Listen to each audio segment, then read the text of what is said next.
Magandang gabi po. Sobra raw ng 20 sentimo ang singil ng mga telecoms company sa kada text mula Disyembre ng nakaraang taon. Yan ang nilalaman ng desisyon ng NTC kaugnay sa singil sa text ng mga telecoms company. Pinasosoli na ng NTC sa mga consumer ang sobra manong singil. Ang babala ng NTC sa mga kumpanya ng telekomunikasyon kung hindi nila isosoli, maharap sila sa multa. Nakatutok si Mika Elapapa.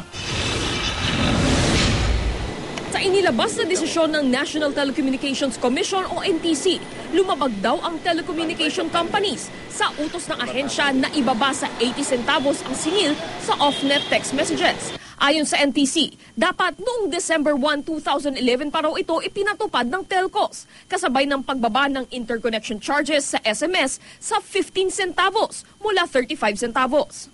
Now with this decision, the NTC directed Globe, Sun and Smart to immediately, number 1, reduce offset SMS rate from 1 peso to not more than 80 cents.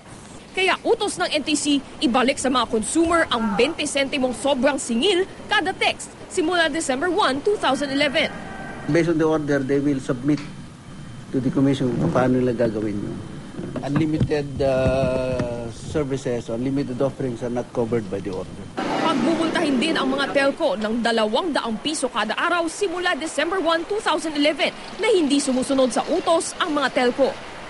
Should implement the